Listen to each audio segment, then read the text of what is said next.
Hello everyone, welcome to Star Academy. আপোনালোকৰ কাৰণে আজি আমি কিছুমান মোস্ট ইম্পৰ্টেণ্ট প্ৰশ্ন লৈ আহিছোঁ আৰু আপোনালোকে এই প্ৰশ্নখিনি ধুনীয়াকৈ চাব। বহুত ইম্পৰ্টেণ্ট প্ৰশ্ন, গতিকে জিকে প্ৰশ্ন হয়, গতিকে আপোনালোকে ভিডিঅ'টো সম্পূৰ্ণকৈ চাব। আজিৰ প্ৰথম প্ৰশ্ন, ভাৰতবৰ্ষৰ প্ৰথম বেংকটোৰ নাম কি?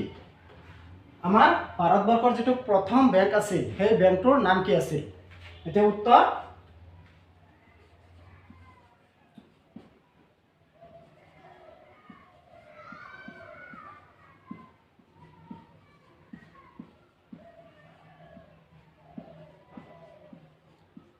उत्तर कि हम बैंक ऑफ हिंदुस्तान। ये बैंक ऑफ हिंदुस्तान तो कि भारतवर्षर प्रथम बैंक आছিলে और ये केतियाबा सनটো आহি যায় মানে স্থাপিত হৈছিলে কেতিয়া এটো হৈছে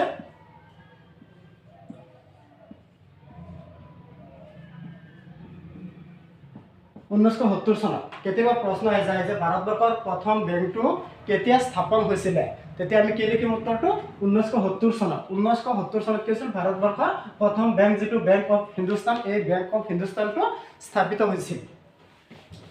পিছত 2 নম্বৰ প্ৰশ্ন, অসমৰ প্ৰথম বেংকটোৰ নাম কি? আমাৰ অসমৰ প্ৰথম বেংক কি আছিলে?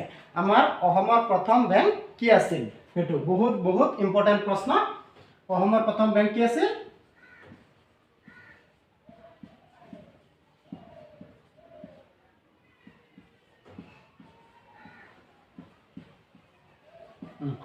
যে অসমৰ প্ৰথম বেংকটোৰ নাম কি? অসমৰ প্ৰথম বেংকটোৰ নাম হৈছে গুৱাহাটী বেংক।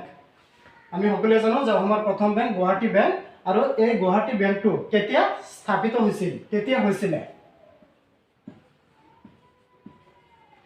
সৰি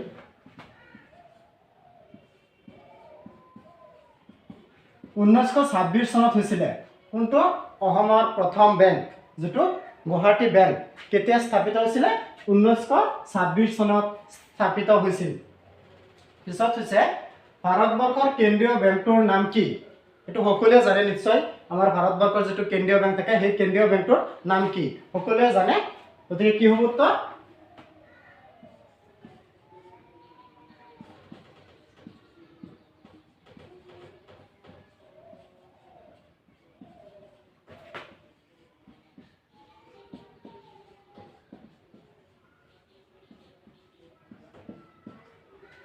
ভাৰতবৰ্ষৰ কেন্দ্ৰীয় বেংকটোৰ নাম কি?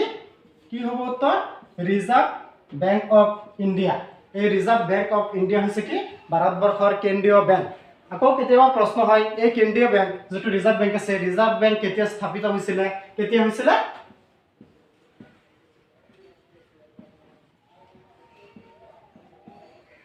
এইটো বহুত ইম্পৰ্টেন্ট প্ৰশ্ন যে ভাৰতবৰ্ষৰ কেন্দ্ৰীয় বেংকৰ নাম কি? ভাৰতবৰ্ষৰ কেন্দ্ৰীয় বেংকৰ নাম হৈছে ৰিজাৰ্ভ বেংক অফ ইণ্ডিয়া আৰু এই ৰিজাৰ্ভ বেংক কেতিয়া স্থাপিত হৈছিল? ৰিজাৰ্ভ বেংক কেতিয়া স্থাপিত হৈছিল? 1935 চনত ৰিজাৰ্ভ বেংক স্থাপিত হৈছিল।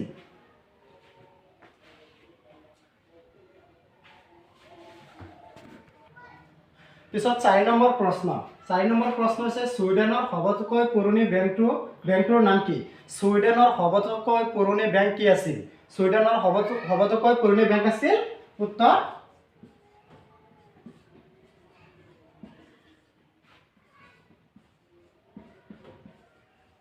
ৰিক্স বেংক।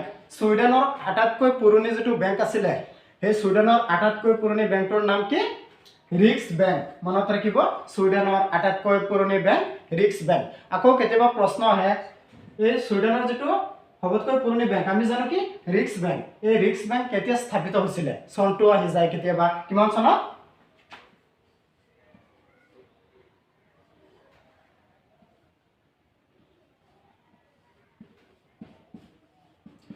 এইটো চাক আপোনালোকে, এটা বহুত ইম্পৰ্টেন্ট। চনটো লগতে শিকি যাব লাগে। 1656 খ্ৰীষ্টাব্দত, 1656 চনত। এই 1656 চনত কি হৈছিলে? এই ৰিক্স বেংক স্থাপিত হৈছিল। মনত ৰাখিব। গতিকে বহুত 4টা প্ৰশ্ন, বহুত গুৰুত্বপূৰ্ণ প্ৰশ্ন। এইখিনি আমাৰ জানিব লাগে আৰু বিভিন্ন কম্পিটিটিভ এক্সামত আহিয়ে থাকে এইবিলাক প্ৰশ্ন। যেনেকৈ আমাৰ প্ৰথম প্ৰশ্ন 1 নম্বৰটো, 2 নম্বৰ, 3 নম্বৰ, 4 নম্বৰ 4টা প্ৰশ্ন দিছো। একেবাৰে সকলোতকৈ গুৰুত্বপূৰ্ণ প্ৰশ্ন এইখিনি বুলি মই ভাবো। কিন্তু আপোনালোকে চাব মানে মই এনেকৈ চন কেইটাও লিখি দিছো যাতে আপোনালোকৰ সুবিধা হয়। কেতিয়াবা পৰীক্ষাত কোনটো আহি যায় মই নাজানো, কোনেও নাজানে।